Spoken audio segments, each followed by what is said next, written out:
I didn't fight through 2 wars, a marriage, and a raccoon infestation just to get robbed by a guy named Derek with a clipboard, Grandpa Clyde muttered, tightening the last hinge on a makeshift nail gun made entirely from old plumbing parts and duct tape. He squinted across the lawn at the unmarked white van parked in front of their house, where 3 HOA officials were unloading a leaf blower that used to belong to him. Inside the van, stacked in smug little rows, were the rest of their tools. Tools that had built Tina's swing set. Tools that fixed Jake's bike. Tools his wife had given him 40 years ago for their anniversary, right before she ran off with a botanist. That van wasn't just holding screwdrivers. It was holding history. So Clyde stood up, wiped his hands on his grease-stained pants, and calmly said, "It's time." The day had started like most others in their quaint, overly regulated neighborhood of Sunnyridge Acres. Birds chirped with an almost corporate optimism. Lawns were all mowed exactly 2.5 inches high, HOA mandated, of course. And every mailbox had the same smiley sunflower decal. It was eerie, if not downright sinister. Clyde sat on the porch sipping lukewarm coffee, watching his daughter Tina argue with a younger man in a pastel polo. "You can't just take people's tools," Tina shouted, barefoot in pajama pants. "The bylaws clearly state that all visible yard equipment must be stored out of sight, and your shed is non-compliant," Derek replied, smug behind his Oakleys. "It's locked." "You broke the lock," she yelled. "Which was also a violation," Derek added, jotting notes on his tablet like he was writing the next Constitution. Jake, Tina's 14-year-old son, had just come out with a bowl of cereal when he saw the shed door hanging off one hinge and the family's entire collection of tools missing. "Mom, where's my skateboard wrench?" "In the HOA van," Clyde said, "along with my sanity." That was when it snapped. Not with yelling, not with threats. Clyde just nodded once, slow and purposeful, the way old Western gunslingers do before duels. He stood, walked into the garage, and started preparing. Not just for revenge, for justice. The old kind. The kind where you don't call lawyers. You call screwdrivers. The Smith family had always kept to themselves. Tina moved back into Clyde's home after her divorce, raising Jake while juggling freelance graphic design and community grudges. Clyde had mellowed over the years, but he never forgot how to dismantle a machine from inside out. And, in his mind, the HOA was a machine. 2 hours later, Clyde had assembled a group of the neighborhood's most unconventional minds. Janet, who once built a radio tower out of foil and spatulas to block government thoughts. Lance, a retired children's magician with an arrest record and a penchant for chaos. And Manny, the former HOA president who was impeached after he approved flamingo lawn ornaments. "We're not breaking laws," Clyde told them as he laid out his plan. "We're enforcing balance." "Like Batman?" Jake asked. "More like Batman's angry grandpa," Clyde said. The plan was simple. Wait until the HOA van returned the next morning, like it always did, to patrol the street and harass homeowners for things like overly enthusiastic wind chimes. Then, when the crew stepped out to inspect the Carsons' ornamental rock garden, they'd trap them. Literally. The night was long. Clyde and Jake worked like mad scientists in the garage. Nails. Hinges. A locking rig made from a repurposed garage door motor. Clyde even booby-trapped the handle with industrial adhesive that would weld it shut from the inside. It was part Home Alone, part Saw, and completely illegal, which made it feel righteous. At 7:03 a.m. the next day, the HOA van arrived like clockwork. Derek and his 2 clipboard cronies stepped out and walked toward the Carsons' lawn. Meanwhile, Clyde gave Jake the nod. Janet's jammer blocked all phone signals. Lance, in a full clown suit for no reason, distracted the crew with balloon animals. Clyde rolled out from under the van, hammer in one hand, an industrial rivet gun in the other. By the time the HOA guys noticed something was wrong, the van doors had slammed shut and wouldn't open. "What the?" Derek banged on the window from inside. "Hey, let us out." Clyde stood silently, tapping a nail on the side of the van like a metronome. "Funny thing about bylaws," he said. "They go both ways."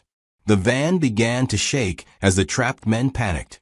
One tried to crawl out the front, only to find the ignition rigged with zip ties. The other discovered a bottle of orange juice Clyde had left inside, labeled, "This expires in 10 minutes."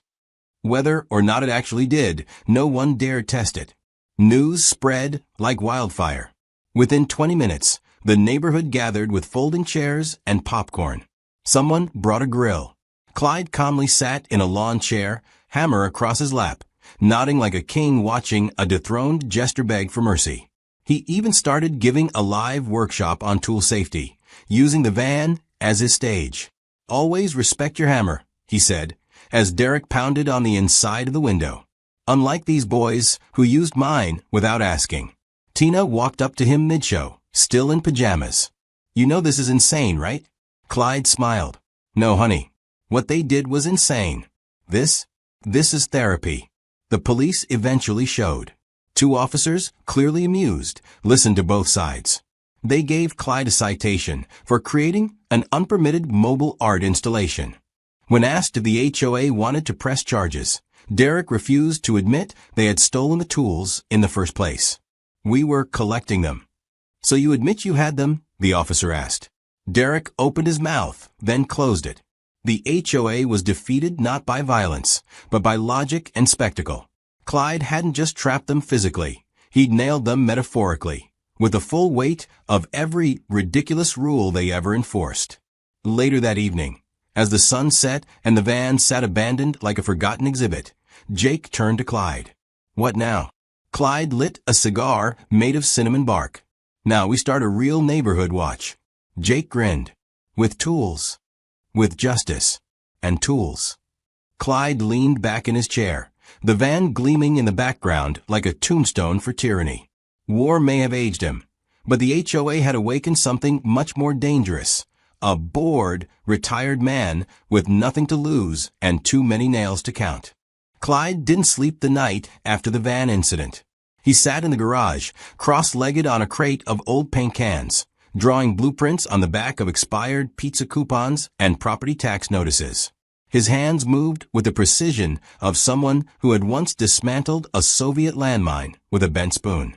Jake sat nearby, munching on a cold burrito and watching his grandfather sketch what looked like either a Rube Goldberg trap or a homemade exorcism device. Either way, it had nails. "What's that part?"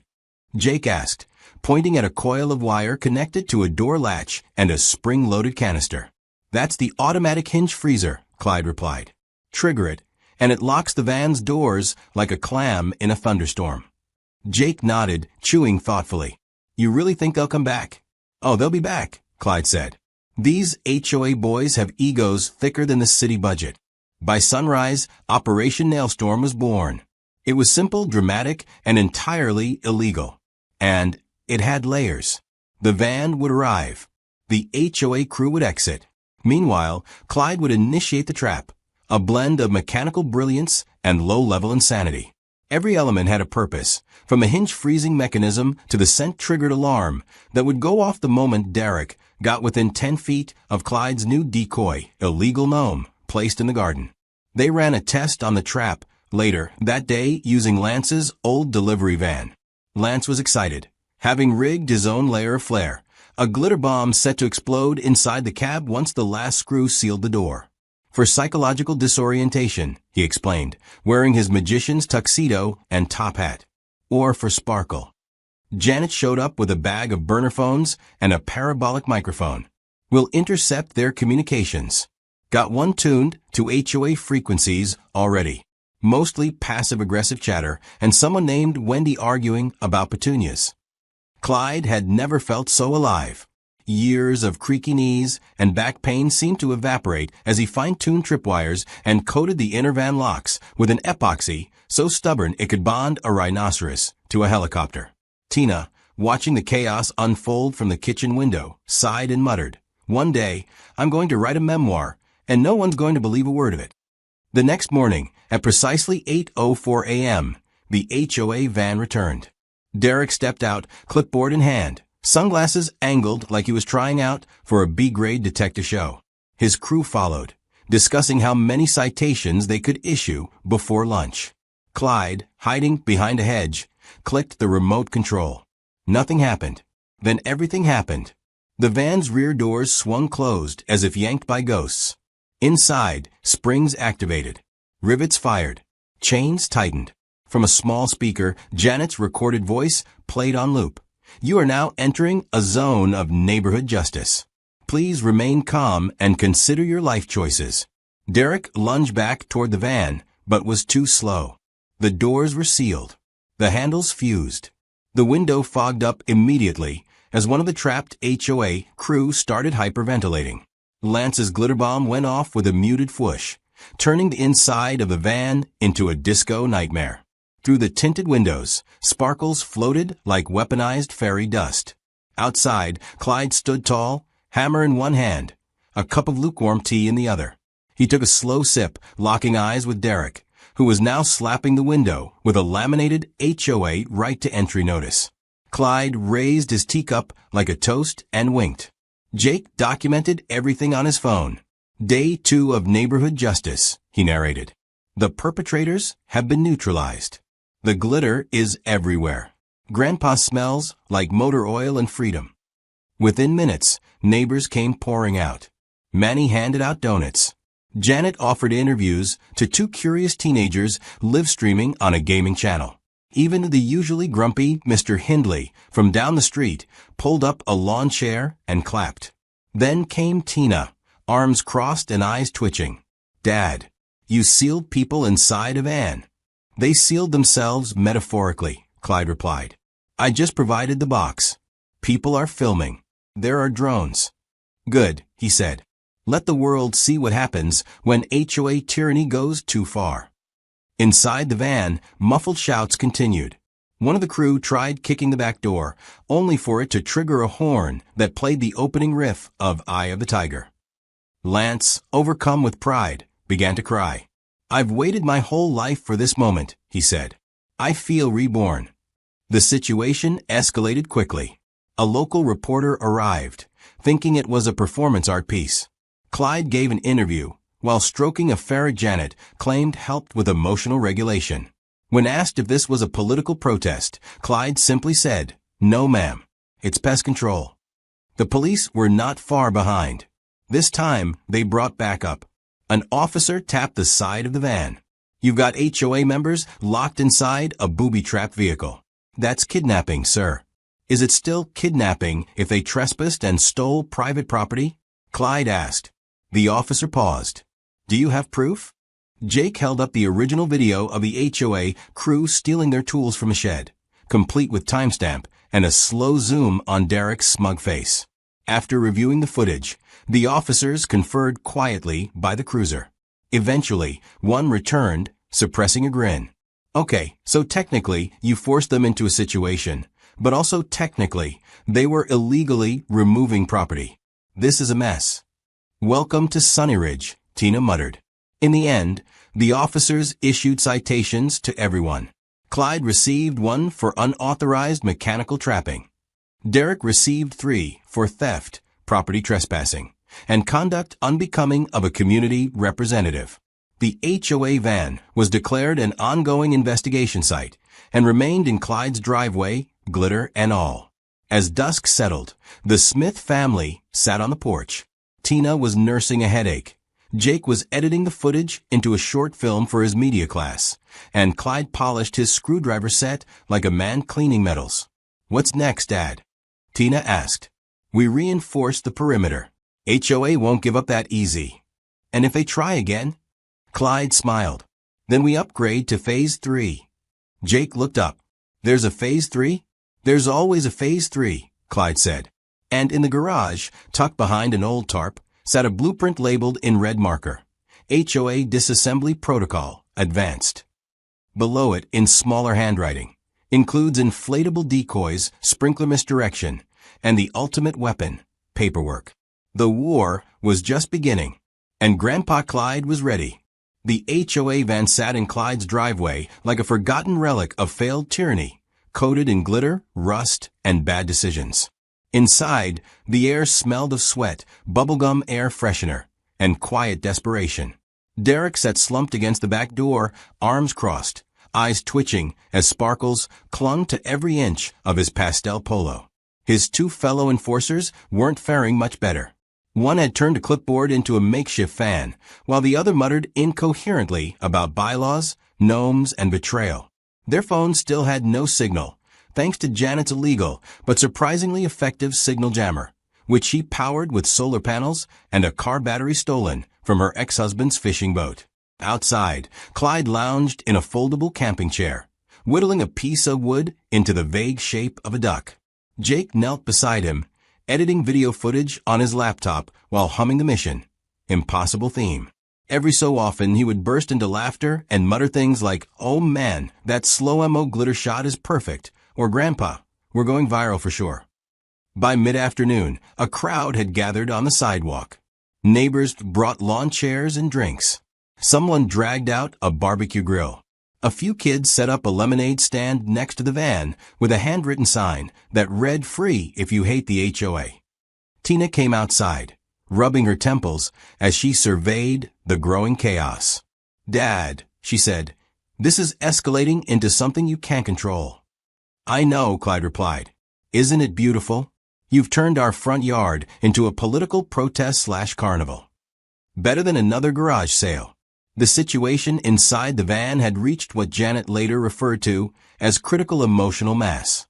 The glitter bomb had left a shimmering coating on everything, and one of the HOA officers was sneezing uncontrollably, convinced he was allergic to freedom dust. Derek, now convinced he was being psychologically profiled, began cataloging the interior of the van as if it were an archaeological dig. Outside, Clyde began a mock safety demonstration, using the van as a live prop. He wore a tool belt loaded with absurd contraptions and gave loud, exaggerated instructions to the crowd. Now remember, folks, when dealing with hostile neighborhood intruders, always ensure your hammer is calibrated, your adhesive is permanent, and your conscience is clear. The crowd applauded. Someone brought a megaphone. Even Lance got involved, performing sleight-of-hand magic tricks and producing fake HOA violation tickets from people's ears. Manny, ever the ex-bureaucrat, handed out laminated pamphlets titled "Reclaim Your Lawn, a Homeowner's Guide to Resistance." Tina watched all of this from the porch, half proud and half exasperated. "This can't go on," she muttered. But it did. And it got weirder. News vans started showing up. At first, it was just a local station, but by the end of the day, there were camera crews from 3 counties and one suspiciously enthusiastic blogger who called himself the HOA Avenger. Reporters elbowed each other for a clear shot of the van, which was now festooned with sticky notes, lawn decorations, and one papier-mâché gnome holding a protest sign. A reporter with an oversized microphone approached Clyde. "Sir, do you consider this an act of protest or performance art?" Clyde didn't miss a beat. "It's an educational exhibit, real-world demonstration of what happens when rules go rogue." "Isn't this illegal?" "So is stealing someone's wrench set because it clashes with your hedges." Inside the van, Derek was screaming. Not out of pain, just out of sheer bureaucratic frustration. "You can't do this," he shouted through the window. "This is false imprisonment." Clyde walked up and gently knocked on the glass with the handle of a hammer. "You're free to go anytime, Derek. All you have to do is admit what you did and return our tools." Derek glared at him. "You'll be hearing from our legal department." "Tell them to bring pizza," Clyde replied. Eventually, the police returned. This time, they brought more officers, a sergeant with a clipboard, and one extremely bored-looking city mediator. They listened to both sides again, but the additional evidence from Jake's video footage made it hard to ignore the truth. The HOA had broken into private property and taken tools without consent. "You could still be looking at charges," the sergeant warned Clyde. Clyde smiled. So could they. After reviewing everything, the sergeant sighed and issued the same verdict as last time. Citations all around. Clyde got dinged for unlawful detainment, unlicensed mechanical devices, and obstructing neighborhood order. Derek and his crew were cited for trespassing, theft, and instigating neighborhood unrest. The HOA, bruised and battered both figuratively and literally, retreated from the public eye. Derek refused to speak to the press. His van was towed and impounded, now registered as a community hazard, much to Janet's delight. She stood by waving as it left, wearing a tinfoil tiara and holding a balloon shaped like a lawnmower. But the real fallout wasn't legal. It was personal. The HOA lost its grip on the neighborhood. People stopped responding to their notices. Their online forums were flooded with memes of Clyde holding a hammer with captions like, "When the HOA tries it again." Jake's video went viral.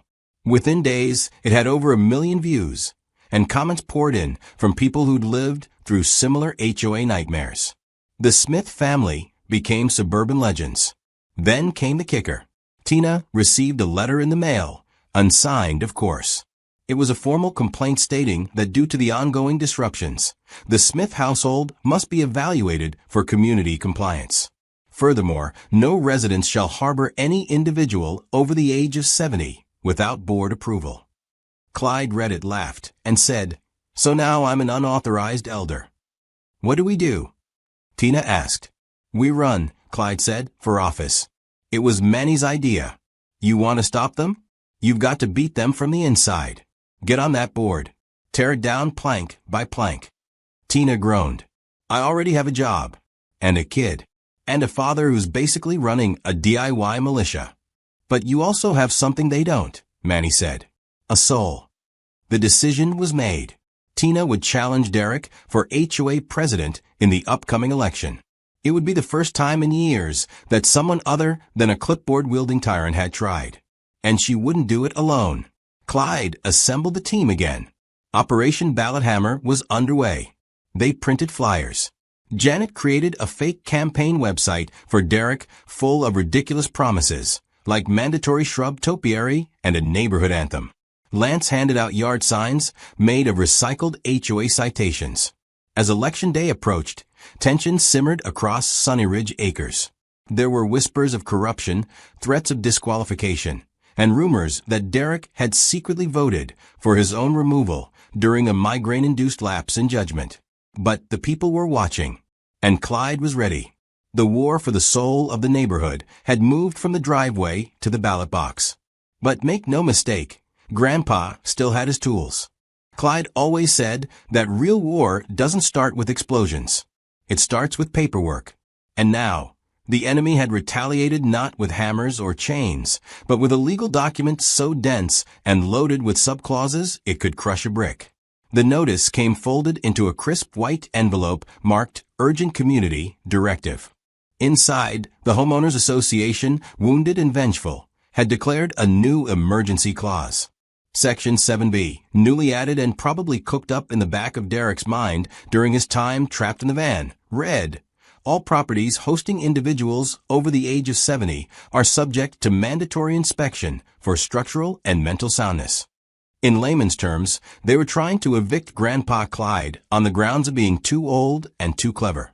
Tina read the letter 3 times before storming into the living room and waving it in the air like a battle flag. "Dad, they're trying to exile you." Clyde didn't look up from his crossword. Then they'd better bring a forklift and a good reason. Jake leaned over her shoulder to read the letter. It literally says mental soundness. What even is that supposed to mean? "It means Derek's scared," Clyde said, still casually filling in a 10-letter word for resistance. "And when cowards get scared, they hide behind rules." The gloves were off. The HOA wasn't trying to save face anymore. They were going for Clyde's neck, his home, and his right to exist in peace. So the Smith household went underground. Not literally. Clyde's knees wouldn't allow it, but tactically. The garage became the war room. The basement, the archive. Janet donated a corkboard covered in strings and blurry photos. Lance showed up with a fog machine, which Clyde refused to allow indoors, but kept on hand in case they needed dramatic flair for presentations. They didn't just want to push back. They wanted to break the HOA from the inside. Tina's campaign for president of the association had officially launched, and what started as a neighborhood novelty had grown into a full-blown movement. People who had once lived in fear of lawn citation fines were now rallying in her driveway. Lawn signs popped up overnight like rebellious daisies. Tina for HOA president, because freedom isn't against the rules. Jake, now considered the unofficial campaign manager, created parody videos mocking Derek's ridiculous bylaws. One showed Derek inspecting a child's sidewalk chalk drawing and citing the house for unauthorized pastel defacement. Another mocked his obsession with mailbox symmetry. The internet ate it up. Clyde chuckled every time someone reposted with the caption, "Dictator Derek strikes again." Meanwhile, they dug deeper. Manny, now reinstated as their political advisor, dusted off his old files from his time as president years before Derek's reign. What they found was staggering. Budget inconsistencies, fine collection discrepancies, HOA funds being funneled into shell beautification projects that never materialized. Clyde stared at one particularly bold receipt that read, $3, 500 decorative shrub analysis study. He scoffed. They're embezzling money to look at bushes. But they needed proof. Real, hard evidence. So Janet did what Janet did best, surveillance. She bugged the HOA clubhouse using a Bluetooth speaker disguised as a garden rock and tapped into their digital server using what she called her internet invisibility cloak, which was just a VPN and a disguise made of a hoodie and fake mustache. What she uncovered blew the lid off the whole operation. Emails. Audio recordings. Derek ranting about how once we get that old man out, we'll rewrite the community charter so fast as Walker will spin. That quote alone became a rallying cry. But Tina knew that wasn't enough. The people didn't just need to hate Derek. They needed to believe in something better. So she started holding neighborhood forums, potlucks, driveway meetups. She listened. She brought empathy to a war zone of petty rules and fake smiles. And Clyde, while not the face of the campaign, became its unshakable backbone. He fixed neighbors' fences. He rewired a retired teacher's garage door opener. He helped repaint a disabled vet's mailbox with non-regulation colors, smiling the whole time. Then came the bombshell. Jake, while working on a school project titled Depression in the Suburbs, accidentally uncovered a buried folder on the HOA server labeled Special Collections. Inside were documents that revealed the HOA had been selectively enforcing rules based on personal bias. People who donated to Derek's last election or were friends with the board got warning letters instead of fines. Others, especially families like the Smiths, were targeted for full punitive action. It was systemic. It was ugly. It was fuel. They brought the information to a local journalist known for investigating small-town corruption. The article dropped 2 days later under the headline, HOA or Mafia. Suburban Family uncovers rotten roots of Sunny Ridge leadership. It exploded across social media. Local officials were embarrassed. Some residents who had once feared Clyde now brought him muffins. But Derek wasn't done. He called an emergency HOA meeting and tried to paint himself as a victim of harassment. He cried on camera. Real tears. Janice from over on Sycamore bought it, but most didn't. Then he dropped his final card. He filed an injunction to cancel the HOA election, citing hostile political conditions and elder interference. It was a desperate move. It was also a mistake. Tina had come prepared. At the hearing, she stood calmly with the evidence Janet and Manny had gathered. She recited emails, quoted rules Derek had broken, and handed over financial audits that reeked of fraud. Derek's lawyer began sweating so visibly that someone in the back whispered, "Should have brought a towel." The judge ruled the election would proceed as scheduled. Derek tried to object, but was silenced by a gavel bang, so sharp it startled even Clyde. As the room cleared, Tina turned to her dad. "We're going to win." Clyde nodded, his face unreadable. "You're going to win. I'm just the decoy." Outside the courthouse, the crowd that had once doubted them now cheered. Reporters asked for statements. Clyde gave one short sentence. "Sometimes it takes a nail to fix a crooked board." Election day was approaching, but for the Smiths, the victory had already begun. They'd pierced the armor. They'd made the unseen scene. But Clyde wasn't celebrating just yet. He stood quietly on the porch that night, watching the street like a sentry. Because in war, there's always one more move. And he had one more trick left. Election day arrived not with the serenity of democratic hope, but with the chaotic buzz of a block party organized by caffeine-fueled anarchists. Clyde stood on the front porch at 6 a.m. sharp, coffee in one hand, binoculars in the other. He scanned the neighborhood like a general preparing for battle, noting every lawn sign, every suspicious movement, every HOA sticker still proudly clinging to a mailbox. It was quiet for now, but he knew that wouldn't last. Derek wouldn't go down without a spectacle. The man had a flair for the dramatic and a total misunderstanding of how badly he'd overplayed his hand. Across the street, the community center-turned-election headquarters was already bustling. Lines wrapped around the sidewalk as neighbors in lawn chairs waited for their turn to vote, some wearing Tina campaign shirts with slogans like "Power to the Porch People" and "No more lawns without justice." Jake ran around with a camera, filming testimonials and interviews for what he promised would be his magnum opus, a documentary titled The HOA Revolt, a Suburban Uprising. He even gave Clyde a wireless mic and insisted he wear it all day in case something epic happened. Clyde just grunted and clipped it to his shirt. Inside the voting area, Derek stood behind a folding table, visibly sweating through his salmon-colored dress shirt. His face wore the forced grin of a man who'd spent the night rehearsing charm in a mirror and had emerged with the personality of a wet towel. He greeted each voter with a chipper, "Let's keep the peace in peace," a slogan so weak it made people instinctively glance at the exit.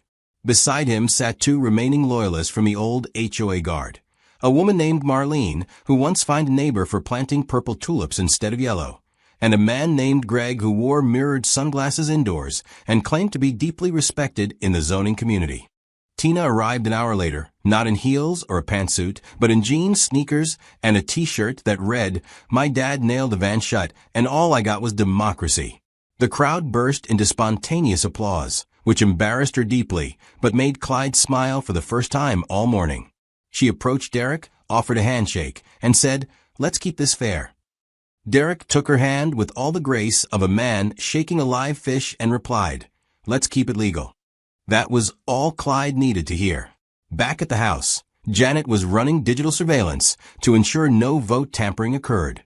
She claimed to be monitoring the Wi-Fi traffic and had launched what she called Operation Algorithmic Integrity, which seemed to involve a combination of online polling, suspiciously complex spreadsheets, and a bot that tweeted pro-Tina haikus every 7 minutes. Meanwhile, Lance prepared a victory surprise, which no one had authorized, but everyone was certain would involve pyrotechnics, and possibly a rented alpaca. The debate, scheduled for midday, was the climax everyone had been waiting for. Held in the community hall gymnasium, it was standing room only. The moderator was a retired librarian with no patience for nonsense, and a bell that she rang whenever someone talked too long or tried to redirect the question to landscaping policies. Tina spoke calmly and clearly, laying out her plan for transparency, community involvement, and a rollback of punitive enforcement. She referenced emails, audits, and actual homeowner grievances. She was compelling, relatable, and real. Derek, on the other hand, began his speech with a metaphor about termites in a wooden fence and never recovered. He shouted, gestured wildly, accused Tina of weaponizing her elderly father, and at one point, suggested that Clyde might be part of a larger domestic terror cell known as the Tool Belt Front. The crowd began to murmur. Some laughed. Someone near the back shouted, "You're losing it, Derek," and someone else threw a single gnome onto the stage, which landed with a thud next to his foot. Derek's eye twitched, his face reddened, and then, in a final spectacular act of self-destruction, he kicked the gnome. It shattered into pieces. The crowd gasped. Somewhere Janet whispered, "He broke the code." Clyde, standing in the back of the room, just nodded once. Jake, still filming, whispered into the mic, "We've crossed the Rubicon. Gnome abuse. Unforgivable." Then came the votes. People lined up, ballots in hand, many giving Tina a thumbs up or whispering encouragement. The process was slow but steady. As the final vote was cast, anticipation filled the air like static. Then, from outside, a massive puff of confetti exploded into the sky. Lance had triggered the fog machine and released 2 doves from a magician's hat. One of the doves refused to fly and simply waddled around the parking lot. The other landed on Derek's car and pooped. It took 30 minutes to count the votes. The results were announced by the same librarian, who read them without emotion but with absolute clarity. Tina Smith has won with 83% of the vote. The room erupted. Tina looked stunned. Clyde clapped twice, then muttered, "About time." Derek stormed out, tripping slightly on the gymnasium mat, and was never seen at a community meeting again. Greg removed his sunglasses. Marlene started crying and walked out whispering about non-compliant chrysanthemums.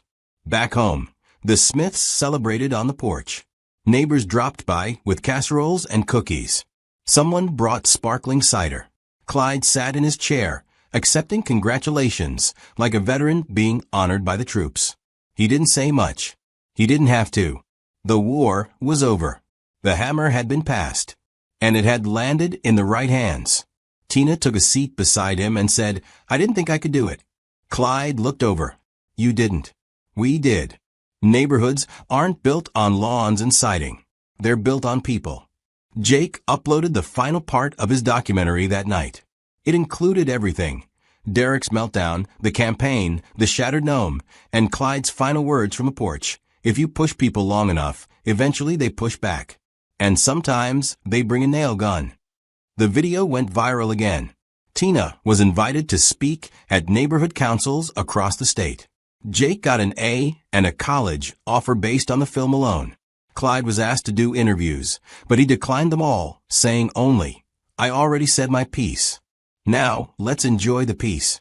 Later that week, the HOA van, long impounded and left untouched, was auctioned off by the city. Clyde bought it for $20 and a toolbox full of vintage wrenches. He painted the side with bright red letters, nailed it, then he parked it in the driveway like a trophy. The battle was won, but the legacy was just beginning. The morning after the election, the sun rose gently over Sunnyridge Acres, casting soft golden light across lawns that were now free to grow just a little wild if they wanted to. There were no citations taped to doors, no clipboards in sight, and the air held that rare, almost mythical silence that only follows a storm. Clyde sat on the front porch in his usual chair, sipping coffee from a mug that read, "I warned you," and watching birds build a nest in the gutter of a neighbor's house, an act that would have once triggered a $75 fine and a neighborhood-wide email thread of panic. But not anymore. Now nobody cared. And that was exactly the way it should be. Tina came outside holding a notebook full of scribbled ideas. She was already knee-deep in reform planning, setting up neighborhood meetings, revising outdated rules, and trying to figure out how to undo years of bureaucratic nonsense without triggering another civil war. "We need a shared tool library," she said, flipping a page. "And a community garden. Maybe an open garage day where people can borrow stuff they need." The whole neighborhood's actually excited. Clyde grinned. "Told you. Give people the right to breathe, and they'll build something better." "Speaking of building," she said, pointing to the side yard, "I was thinking we rebuild the old shed. Bigger. Organized. Real workbenches." Clyde stood up slowly, cracking joints as he moved. "It's about time." Together, they walked around the side of the house to the old tool shed that had started it all, the one the HOA had raided, declared unsightly, and effectively declared war over. The door still hung crooked. Inside was mostly empty now, just the faint smell of sawdust and resistance. Clyde stepped inside and looked around. This place deserves a second life. Jake joined them, camera slung over one shoulder, phone in hand. People online are begging for updates. They want to know what happened after the election. "I think I'm going to turn this into a full documentary series."